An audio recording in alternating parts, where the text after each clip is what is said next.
Today's market isn't confused, it's cautious. And the people holding it together aren't who you think. Good morning. This is the CRE360 Signal Daily Brief for November 18th, 2025.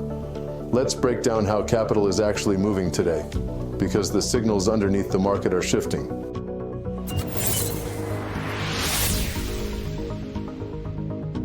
The bond market is firmly defensive. The 10-year Treasury yield sits at 4.13%, a modest but telling drop of 1 to 2 basis points from last week, according to Reuters and CNBC. The driver isn't strength or weakness, it's uncertainty. With both inflation and jobs reports delayed by the government shutdown, investors are reacting to sentiment and central bank cues instead of hard numbers. MSCI reports Treasury futures volatility up 8% month to month, confirming a split market. Some positioning for Fed easing, others frozen until real data returns. Zooming out, equity risk is shifting.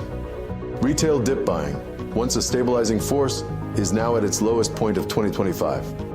Vanda Research and Bank of America report retail investors are net sellers for the first time since September. In their absence, institutions are supplying all net ETF inflows, yet volatility still jumped 11% month over month, per Reuters. For CRE, this means sharper moves in listed REITs, faster sentiment swings, and greater sensitivity to institutional positioning. The market's safety net is thinner than it appears.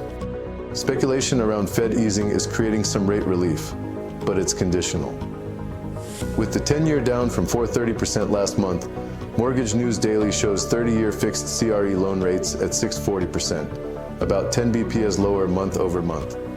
Several national lenders have trimmed credit spreads by 5 to 8 basis points, but any upside surprise in the delayed inflation data can reverse gains instantly. Today's signature metric, 8%, the month-over-month rise in Treasury futures volatility.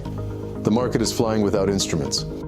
Today's conditions aren't about momentum. The modest dip in yields and CRE loan rates offers some breathing room, but the drivers remain fragile and tied to delayed data. With retail investors stepping back, volatility in equities increases. In this environment, rate relief is not risk relief. Operators who stay liquid, stress test scenarios, and remain ready to pivot will outperform. This cycle rewards readiness, not optimism. Looking ahead, we would watch for delayed inflation and jobs reports, as Fed commentary remains pivotal. A dovish tilt compresses spreads, a hawkish surprise tightens conditions. We expect volatility to persist with weaker retail participation. For the full analysis, visit CRE360.ai.